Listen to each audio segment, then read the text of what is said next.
Car free day में ऐसा नहीं हो सकता कि एक ट्रिप में मैं साइकिल पर आऊं और फिर बाद में कार चलाता फिरूं, वो अच्छा नहीं है। मैं आज प्रातःकाल से ही तय किया था कि कार फ्री माने कार फ्री, तो इसलिए आज मैंने अपनी कारों का उपयोग नहीं किया, चाहे साइकिल है चाहे ई बाइक है, क्योंकि प्रदूषण को रोकना है तो इन साधनों का उपयोग ये एक संदेश देने के लिए आज दिन भर मैंने किया है।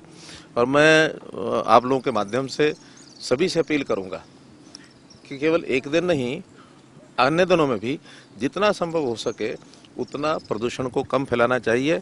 अगर गाड़ी का भी उपयोग करना है तो जो स्वभाव बना हुआ है कि एक ही व्यक्ति कार लेके चल पड़ता है, तो उनको कम से कम कार को भर करके चलना चाहिए। उसमें क्या उसको कारपूल वो जैसा बोलते हैं, पूलिंग करके अन्य सवारियों को लेकर कम से कम 4 सवारियां गाड़ी में अवश्य चलें, ताकि एक आदमी चलेगा, एक आदमी चलेगा तो 4 गाड़ियां चलेंगी, 4 आदमी पूल करके चलेंगे तो एक गाड़ी से काम चलता है। ऐसी नीति बनाने का विचार है सर, जिसमें कार जो है पूल करके लोग चलें, कम से कम। अभी सरकार सर आज दिन भर में हमने भी रिसर्च अभी तो मैंने अपील की है, लेकिन आपका सुझाव ठीक है, इस ओर सोचा जा सकता है।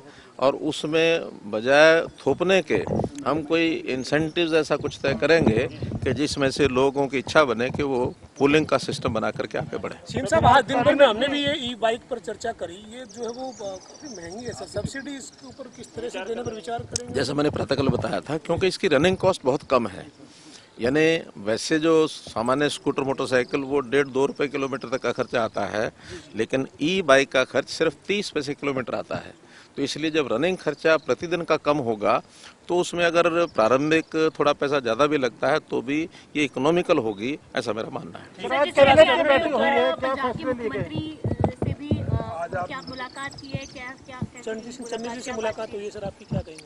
हमारे पंजाब के मुख्यमंत्री चरणजीत सिंह जी चन्नी, वो जिसको कहना चाहिए कर्टसी कॉल के लिए आए थे, और मुझे भी अच्छा लगा क्योंकि हम एक ही भवन में बैठते हैं, ऊपर नीचे। वो 2nd फ्लोर पर है, मैं 4th फ्लोर हूँ।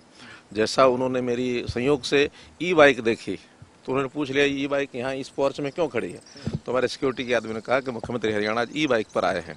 उसी में से उनको लगा, क्योंकि उन्होंने मुझे बताया कि ऐसा ऐसा मुझे जो पता लगा कि आप यहाँ हैं, तो वो मिलने के लिए आए थे। अच्छा है, कर्टसी कॉल नहीं, कर्टसी कॉल में चाय पी, गपशप की, दैट्स ऑल। कैबिनेट की बैठक हुई है सर, क्या फैसले लिए गए?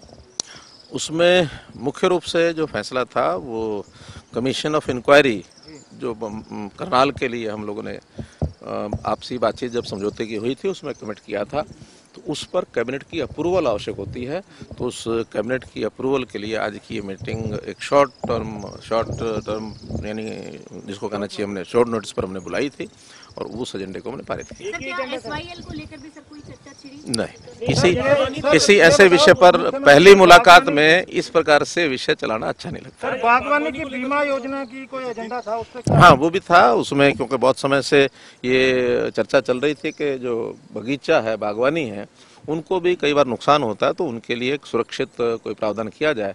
तो बागवानी, मुख्यमंत्री बागवानी बीमा योजना, इसको भी हमने पास किया। इस जज की नियुक्ति जो है की गई है, रिटायर्ड जज के, आपने कहा था कि हाँ, SN अग्रवाल हैं, रिटायर्ड हाई कोर्ट के जस्टिस हैं, और पहले जो हमारे पिछड़ा वर्ग आयोग के चेयरमैन थे वो रिटायर हो गए थे, लेकिन अब उनका वो समय खाली है। इंक्वायरी समयबद्ध तरीके से करेंगे? अब हमने तो उनको कहा है कि 1 महीने में करनी, 1 महीने के लिए कहा है। इसका मतलब ये होगा कि ये कमीशन ऑफ इंक्वायरी एक्ट के तहत जांच आयोग गठित हो रहा है। हाँ सर, ये इसे आपने चलाया सर, एक मोरनी के अंदर भी आपने इसी तरीके से वहाँ जो जेट्स की चलाई थी, लेकिन वो बंद है सर, उसको दोबारा शुरू करने का? क्योंकि वो उस समय ट्रायल किया था 1 दिन का, उस ट्रायल में सफल ट्रायल हुआ था। अब उसको इस अगले सप्ताह से ही कोई तिथि तय करके, हाँ 27 है या 29 है, कोई तय करके वो बताएंगे, तो निश्चित रूप से उसको लगातार चलाने का योजना बन चुकी है। 1 सदस्य। इसके जो हमारा जो जांच आयोग गठित है, इसके टर्म ऑफ रेफरेंस क्या है? वो सब आपको प्रेस नोट में मिल जाएगा। Thank you sir, thank you very much sir. तो आप दोबारा कब देखा जा सकता है सर? हट जाओ यार, अब आज तो पूरी तसल्ली से बैठ जी सर, आप बैठे थे ना।